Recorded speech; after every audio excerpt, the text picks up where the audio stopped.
그 다음에 이제 부수덕트입니다. 부수덕트인데요. 자, 이 부수덕트는 지금 구성 및 설계 시공 시 유의사항이라고 이렇게 문제가 나왔었습니다. 그래서 구조를 보면 거기 여러 가지가 나와 있습니다. 우리 부수덕트 뭔지 아시죠? 부수덕트가 부스로 돼 있다는 거죠. 부스.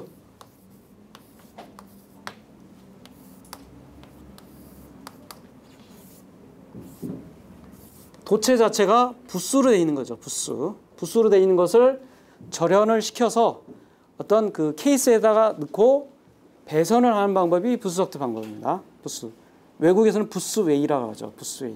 NEC 코드 같은 경우 그렇습니다. 자, 거기 보면 뭐 스트레이트, 엘보, 티 이런 것들이 있습니다. 그건 중요한 구성 요소로서 그렇고요. 그 다음에 부수덕트 분류에 보면 저압과 고압이 있는데 고압은 그렇게 많지는 않고요. 대부분이 이제 저압 쪽에서 많이 사용하게 됩니다. 극수는 단상, 삼상, 사산. 사상은 그 N상까지 포함입니다. N상까지 포함이고요. 그 다음에 5개 OW가 되어 있는데 저는 그 OW는 보지를 못했어요. 4W까지는 봤는데 5W는 보지 못했는데 접지가 굉장히 크게 구성을 되는 그런 선로 그런 부분은 이제 적용을 해야 되겠죠. 접지 용량이 큰 경우가 되겠습니다. 그 다음에 이제 부설 방법의 비교인데 경제성을 비교를 하게 되면 자, 케이블 트레이와 부수덕트하고 비교를 하게 됩니다. 우리가 사실은. 근데 대부분이 우리가 비용의 관계도 있고 또 그 신축성 있게 대응하는 측면도 있고 그래서 케이블 트레이를 많이 사용하게 돼요. 그런데 이제 너무 크게 되면 케이블 트레이가 그 경제적으로나 신뢰성으로 떨어집니다.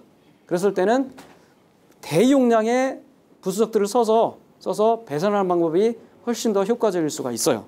예. 자, 다음 장 보시면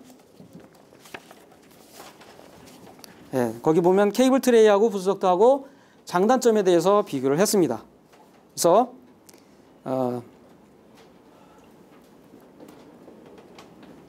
거기 보시면 이제 그 방열이 우수하고 허용 전류가 우수하다, 크다. 허용 전류가 크다는 것은 케이블 트레이에 포설되는 케이블의 허용 전류가 크다는 게 아니라 케이블 트레이는 통풍이 되잖아요. 통풍이 잘 되기 때문에 온도 감수 계수가 떨어지고 그렇게 해서 주변의 온도가 낮아지기 때문에 허용 전류가 크다는 의미지 케이블 트레이 자체가 허용 전류가 크다는 얘기는 아닙니다. 방열이 우수합니다. 그 다음에 굴곡 반경이 커요. 케이블 트레이는. 종류를 보면 사다리형, 트러프형이 있고요. 그 다음에 부수덕트 같은 경우는 대용량일 때 부수덕트를 사용하게 됩니다.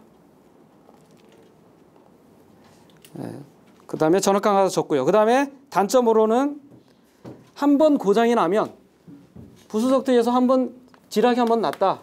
그러면 수많은 여기 대용량으로 쓰고 있던 부하들이 다 죽는 거죠. 다 죽기 때문에 한 번 사고가 나면 파급 효과가 굉장히 큽니다. 그래서 플랜트 현장 같은 경우도 그렇습니다. 사실은 플랜트 현장 같은 경우는 대용량이거든요. 설비 자체가.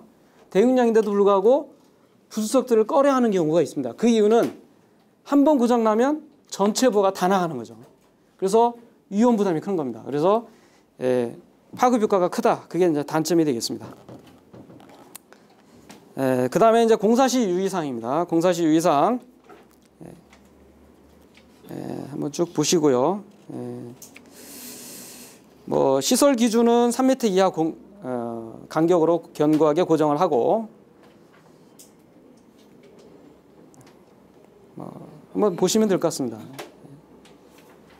보시면 되고요. 넘어가고요.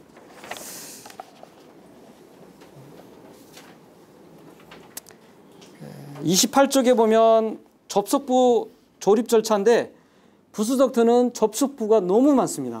2m, 아까 2m 하나 나와 있었죠. 2m 크기다 보니까 몇백 m를 가려면 접속부가 엄청 많은 겁니다. 사실은. 그러려면 접속부의 볼팅을 토크 값을 규정을 지켜가면서 우리 작업자들이 일을 해야 되겠죠. 그 다음에 또 이제 부수덕트가 무거워요. 또 무겁습니다. 앞에 잠깐 나왔습니다만 그 알루미늄, 도체가 알루미늄과 그다음에 구리가 있었습니다만 알루미늄이 좀 가볍죠. 그렇지만 알루미늄 가벼운 대신에 저항이 좀 큽니다. 그래서 발열 부분이 좀 더 나죠. 구리보다. 그런 장단점이 있습니다. 그래서 접수포가 너무 많다 이렇게 보시면 되겠고요. 자, 그다음에 이제 반가로 4번을 보면 익스펜션 조인트가 있어요. 자, 익스펜션 조인트인데 무슨 얘기냐면 이게 3000A, 4000A 이런 것들이 있습니다. 대용량이니까. 이런 전류가 흐르게 되면 여기에 어떻게 됐어요? 발열이 일어나겠죠, 발열. 이 발열량이 무시할 수가 없어요. 그러다 보니까 도체 자체가, 이 부수석재 자체가 신축을 합니다. 신축을 하게 돼서 늘어났다 줄었다 하는 그런 신축이기 때문에 그래서 그 익스펜션 조인트를 설치를 안 하게 되면 이게 쉬거나 아니면 뭐 문제가 생기겠죠. 예. 그래서 익스펜션 조인트를 40m 초과 시 설치를 해야 됩니다. 직선 구간에서 그렇습니다. 엘보가 있는 경우는 조인트 안 해도 돼요. 왜냐하면 엘보가 약간 쉴 수가 있거든요. 쉬기 때문에 안 해도 됩니다. 사실은. 자, 그렇게 해서 적용을 하시면 되고요. 그 다음에 4번 문제입니다. 시간이 좀 다 됐는데요. 4번 문제를 보면 지금 이 내용은 지금 그 케이블 허용 전류를 또는 용량을 선정할 데 있어서 고려할 사항들을 여기 쭉 나열을 잘 해놨습니다. 그러나 지중 케이블은 조금 빠져 있어요. 빠져 있어서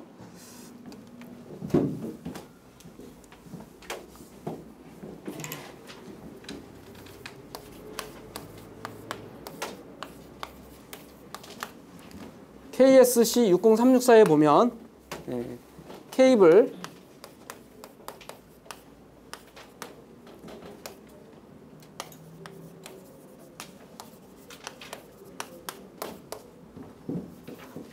허용 전류에 대해서 언급을 해놓은 게 있습니다. 여기서 보시면 케이블 제조 허용 전류가 있어요.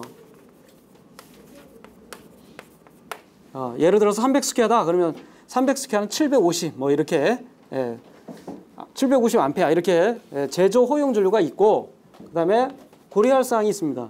주변 온도 보정을 해야 되는데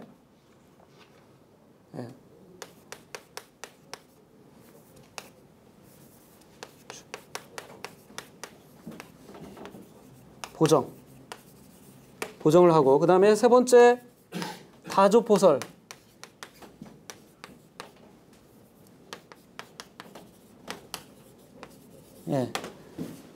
이 세 가지 측면에서 그 보정을 해줘야 됩니다. 그러니까 무슨 얘기냐면 이 제조사 허용 전류는 30도 기준입니다. 주변 온도가 30도라고 가정을 했을 때 허용 전류를 750이다 이렇게 규정을 한 거죠.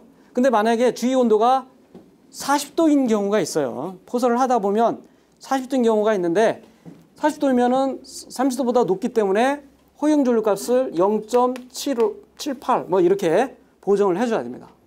그 다음에 다조포설인데요. 다조포설은 1회로 포설을 하는 경우와 2회로, 3회로, 4회로 포설을 하게 되면 주변에 케이블이 그 영향을 주게 되는 거죠. 발열이. 그래서 다조포설하게도 하는 경우도 온도를 그 보정 계수를 적용을 해줘서 이게 뭐 0.6 뭐 이렇게 적용을 해줘야 됩니다. 그래서 이거 곱하기 이거에서 750 곱하기 0.78 곱하기 0.6 이렇게 곱해져서 허용 전류를 용량을 우리가 산정하게 되는 거죠. 이 방법이 60364에 잘 나와 있고요. 그 다음에 이제 지중입니다. 지중에는 더 안 좋습니다. 왜 그러냐면 땅이 뭡니까? 그 한여름이다 보면 땅이 더 어떻게 해요? 차갑죠? 근데 그렇지가 않아요. 왜 그러냐면 케이블이 땅 속에 있으면 발열이 생길 거 아니에요. 예를 들어서 뭐 700A가 흐르고 있다. 그러면 케이블에 저항이 있기 때문에 발열이 나겠죠. 이 발열의 온도가 빠져나갈 데가 없어요. 빠져나갈 데가 없으니까 오히려 더 안 좋습니다. 악조건이에요.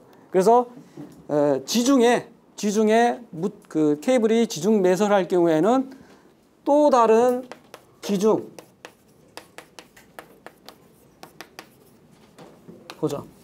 보정을 해줘야 됩니다. 이거는 뭐 이제 케이블 트레이 부분이나 이런 걸 얘기하는 거고 보정을 해줘야 돼요. 그렇게 해서 용량을 산정하게 됩니다. 자, 넘어가면 30쪽을 보시면 거기 이제 케이블 규격 산정 예에 대해서 쭉 순서대로 언급이 되어 있습니다. 상시 사용 전류를 먼저 구해야 되겠죠. 상시 전류. 예를 들어서 5000kVA다. 그럼 5000kVA에 대해서 전압으로 나누고 그렇게 해서 전류를 산정을 합니다. 그래서 189로 나왔죠. 189A로 나왔습니다. 나오면 이게 과연 적합한지를 이제 우리가 이제 생각을 해봐야 되겠죠. 그래서 여기 보시면 지금 60스퀘어로 선정을 했어요. 60스퀘어의 제조사 여기 있죠. 제조사의 호응전류 먼저 찾아야 되겠죠. 카탈로그를 그 테이블을 통해서 찾아야 되겠습니다. 찾고 나서 그 다음에 지중에 매설되었을 때 그 지중 매설에 대한 온도 보정이라든가 이런 게 있습니다. 그거를 찾아서 0.5로 할 건지 0.8로 할 건지를 찾아야 되겠죠. 테이블을 찾아야 됩니다. 찾아서 곱해줘서 지금 189A가 나왔는데 이 값이 크다. 그러면 괜찮은 거죠. 괜찮은 겁니다. 그 다음에 이제 이렇게 해서 전류 용량을 산정하게 되면 그 다음에 뭐 선정해야 되죠? 전압 강화가 과연 맞냐? 이겁니다. 근데 사실은 대부분은 이거는 문제 안 돼요. 문제 안 되는데 어디서 걸리냐면 전압 강화에서 걸려요. 전압 강화. 그래서 선로가 긴 경우에는 케이블 사이즈가 생각보다 굵어요. 그 이유는 부하 용량은 그렇게 크지는 않지만 선로가 너무 길다 보니까 전압 강화가 문제가 돼요. 그래서 어쩔 수 없이 케이블 사이즈를 굵게 하는 경우가 생깁니다. 그렇게 보시면 되겠습니다. 그래서 전압 강화를